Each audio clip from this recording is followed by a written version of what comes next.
তখন রাত অনেক গভীর হয়েছে। ঘন কালো অন্ধকারের চাদরে ঢাকা একেবারেই ফাঁকা রাস্তা, চারপাশে যেন শ্মশানের মতো নিস্তব্ধ। মাঝে মাঝে শেয়ালের কর্কশ চিৎকার আর দূরে কোথাও পেঁচার ভৌতিক ডাক কানে আসে। রাস্তার ধারে শুকনো পাতার উপর দিয়ে হালকা বাতাস বয়ে যায়, যেন কোনো অশরীরী ছায়া নিঃশব্দে হেঁটে যাচ্ছে।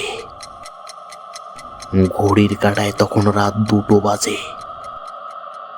রাহুল বাইকে করে ফিরছিল তার গ্রামে। হঠাৎ অজানা এক শীতল অনুভূতি তার শরীরে কাঁপুনি ধরিয়ে দিল।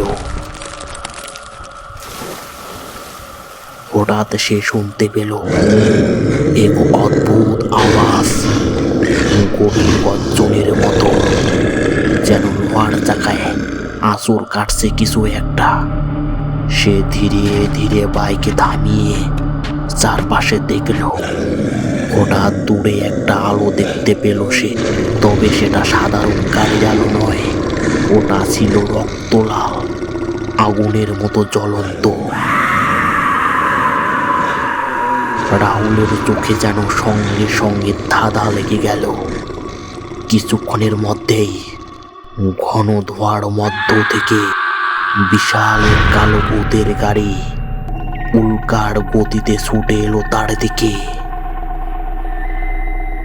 গাড়ির সামনে বিশাল এক বিকৃতি মুখ, তার গা থেকে কালো ধোঁয়া বেরোচ্ছে, বড় বড় দাঁত বিচ্ছিরি ভাবে উঁচিয়ে আসে, রক্ত ঝরছে যেন তার মুখ থেকে।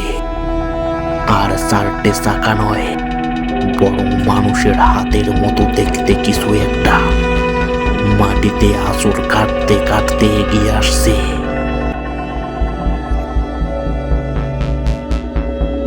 গাড়ির ভিতরে বসে আছে কেউ? না, কেউ নেই।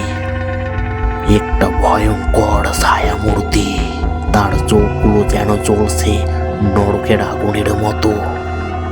রাহুলের মনে হলো সে সরাসরি মৃত্যুকে দেখতে পাচ্ছে।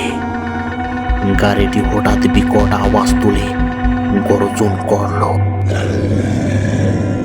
রাস্তার বাতিগুলো সব এক নিমিষে নিভে গেল।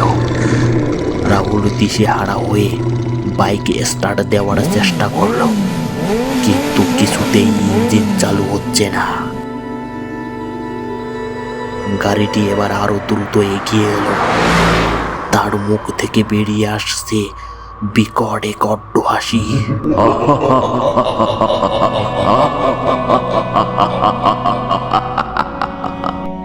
তুই আর বাঁচবি না, তুই আর বাঁচতে পারবি না। রাহুল আতঙ্কে পাগলের মতো চিৎকার করল, কিন্তু তার চিৎকার কেউ শুনতে পেল না।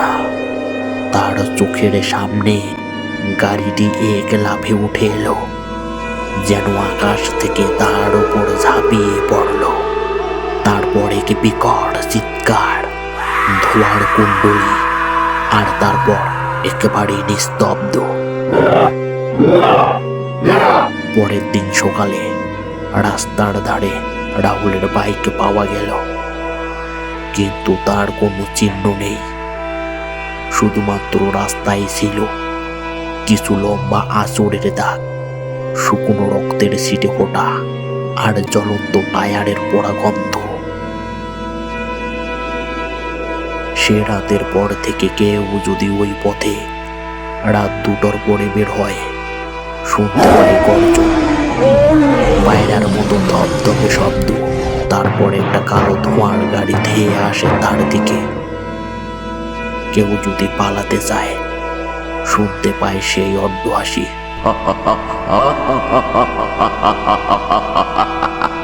তুই আমার সাথে চল, তোকে আমি খাবো।